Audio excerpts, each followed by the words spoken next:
El cronovisor. El supuesto dispositivo para ver el pasado.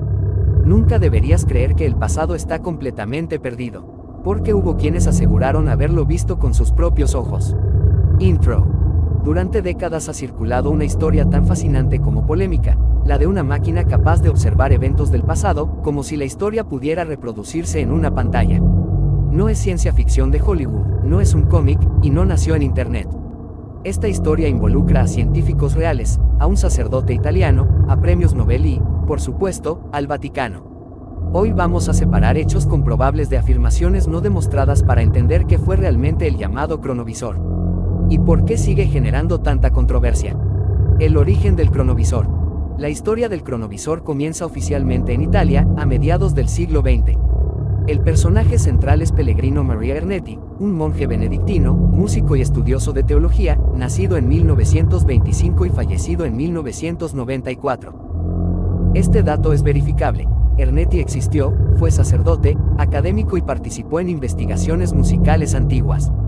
No era un personaje inventado ni un charlatán sin formación. Eso es importante.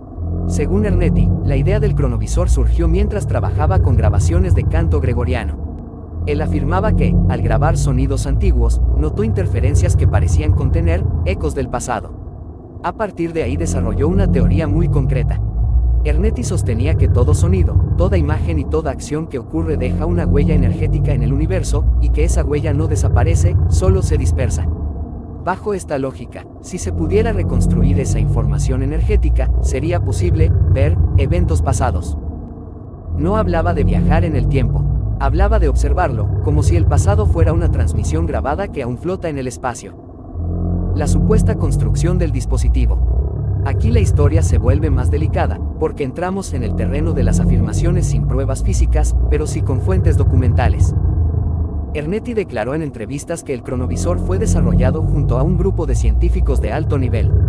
Entre los nombres que mencionó estaban Enrico Fermi, físico italiano y premio Nobel; Werner Heisenberg, físico alemán y creador del principio de incertidumbre; otros científicos europeos especializados en ondas y electromagnetismo. Dato importante, no existe ningún documento oficial que confirme la participación de estas personas en el cronovisor. Sin embargo, sí está confirmado que Ernetti afirmó públicamente haber trabajado con ellos. Según su relato, el cronovisor consistía en antenas especiales capaces de captar ondas electromagnéticas residuales, tubos catódicos, similares a los de los televisores antiguos, un sistema de filtros y resonadores para sintonizar un momento específico del pasado. No era una máquina pequeña ni portátil. Ernetti la describía como un aparato grande, complejo y extremadamente sensible. ¿Qué decía poder mostrar el cronovisor? Aquí es donde la historia alcanza su punto más impactante. Ernetti afirmó que el cronovisor podía mostrar eventos históricos reales, siempre que alguien supiera exactamente qué buscar. Entre los ejemplos que mencionó están discursos de Napoleón Bonaparte, escenas de la antigua Roma, obras de teatro griegas que hoy están perdidas, y el más polémico de todos, la crucifixión de Jesucristo. En 1972, el semanario italiano La Domenica del Corriere publicó una entrevista con Ernetti donde aparecía una imagen que supuestamente mostraba el rostro de Cristo en la cruz, captada por el cronovisor. Este es un dato verificable. La revista existió, la entrevista se publicó y la imagen fue difundida. La fotografía y la controversia. La supuesta imagen de Cristo generó un escándalo inmediato. Investigadores independientes notaron algo inquietante. La imagen era prácticamente idéntica a una escultura moderna del rostro de Cristo realizada por el escultor español Lorenzo Cullaut Valera. Esto llevó a una acusación directa. La imagen no provenía de ninguna máquina, sino que era una reproducción fotográfica de una obra contemporánea. Ante esto, Ernetti no volvió a presentar imágenes, ni fotografías, ni pruebas visuales adicionales. Este punto es clave. No existe ninguna evidencia física verificable del cronovisor, solo testimonios y declaraciones. La reacción del Vaticano. Aquí entra otro elemento muy citado, pero muchas veces mal explicado. Se afirma con frecuencia que el Vaticano prohibió el cronovisor y lo declaró peligroso. Lo que sí es verificable es lo siguiente. En 1962, el Vaticano emitió un decreto que prohibía el uso de dispositivos que afirmaran mostrar el pasado o el futuro con fines sobrenaturales o de adivinación. El decreto incluía sanciones para sacerdotes que promovieran estas prácticas como hechos reales. Este documento existe, pero no menciona explícitamente al cronovisor ni a Ernetti por nombre. Ernetti, años después, declaró que el dispositivo fue desmantelado porque su uso podía ser peligroso para la humanidad. Dijo que ver el pasado sin control podría alterar la política, la religión y la estabilidad social. Otra vez, esto es una declaración personal, no un hecho comprobado. El problema central, ¿dónde están las pruebas? Aquí llegamos al gran desafío de esta historia. Para que algo sea científicamente aceptado, necesita al menos una de estas cosas. Un prototipo funcional. Planos técnicos verificables. Replicación independiente. Evidencia experimental repetible.